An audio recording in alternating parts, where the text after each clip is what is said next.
Last weekend, I had my first vaccinated friend gathering. What?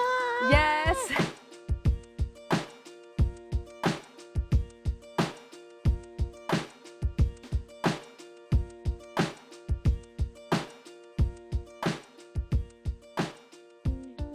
It was 8 people, all vaccinated, and we were getting together to celebrate.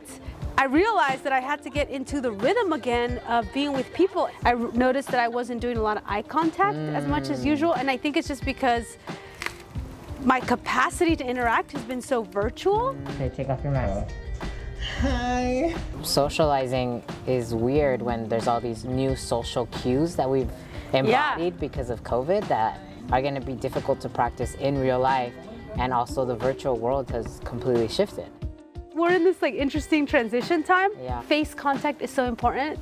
Yeah. So I'm just like, I'm ready for it, and I'm trying to be safe. I'm trying to follow CDC guidelines. As of today, a person in India is dying of COVID every second. Wow. And so the CDC is saying we don't have to wear our mask outside. But meanwhile, there's huge surges in other parts of the world. It gives me pause. And so it's like a daily navigating of that space. Borders are not real, so how do we continue to practice the fact that we are vaccinated and that there's new health guidelines, but also that they're counterintuitive? Like, how do we practice being able to be in this somewhat post-COVID, post-mask, post-vaccinated world, but also like that there is other variants and that there is insurgents in different places. So I'm thinking about what subtle social cues can I give that I am vaccinated. Look like a fucking pro. Yeah. Oh my god. Thank you. Oh, Chewbacca loves this part. Watch. Come on. Come on, go. Go. Oh, oh, oh, oh, oh, oh, oh, oh. Oh, yes, yes, yes, yes. Yes. You're just a little bullet, aren't you? Look at, she's so happy. I realize that it's just such a part of my practice now is to be in movement and to be in movement around the beauties of nature.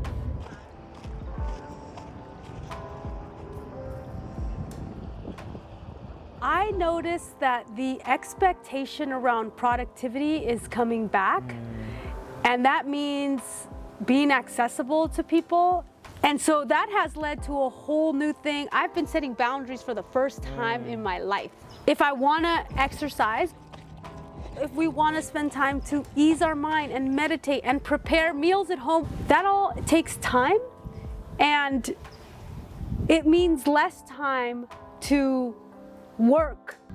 When you say no to something, you're saying yes to something else. So just focus on what you're saying yes to. Right. Are we saying yes to going back to our regular jobs, or are we saying yes to like building out new alternative models of working? So I feel like with the pandemic, at least with our friendship, I felt we were saying yes to consent, we're saying yes to communication, we're saying yes to being responsible, and I don't think that these values are gonna stop.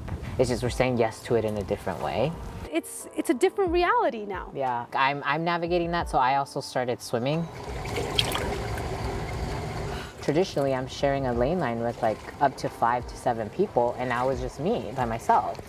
As a trans person and as somebody who's like post-op, like I actually really enjoyed that I didn't have to deal with anybody.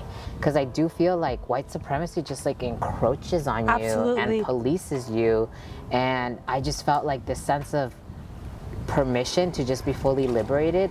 As the CDC rolls out the guidelines that people who are vaccinated can go back to kind of normal life as much as possible, I'm nervous I'm gonna lose that. But for now, I'm enjoying swimming, having my own lane line, not having to deal with cis hetero patriarchy. So yeah, I'm gonna keep enjoying it as much as I can. At the beginning of the pandemic, I was feeling really sad as a zero waste person and as someone who monitors their carbon footprint. I didn't have access to my bulk stuff, or my regular grocery shopping routine just completely went out the window. I have had to shift into this like, well, I'm not zero waste, I'm gonna try my best. So now I have to go back And I'm really happy about it because I got really like overwhelmed by the amount of plastic in my house. The bulk stores are starting to reopen, so I'm gonna start supporting bulk and zero waste businesses again. But even that transition back to it feels a little scary because I got to indulge in these comforts, and so I have to have a recommitment to my values because I am a champion for us to live differently and for us to create more alternatives to a better world, and we will need to evolve to this if we want to survive as a species. Thank you for doing such an amazing job and taking care of my plants. It is very much my pleasure. Yay.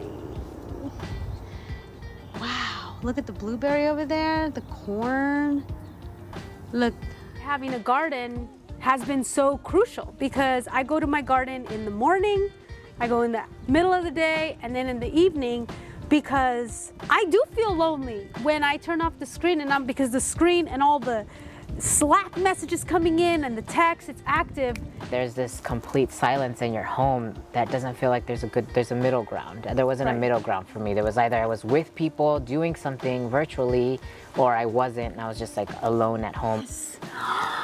Oh, when are these gonna, what, 2 months? In like a month and a half.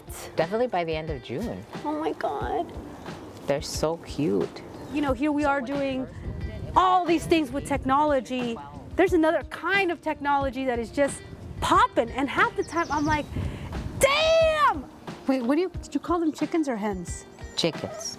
What I love about the possibilities of reintegrating into work is that we've all had this reckoning of what is our work doing to impact our health.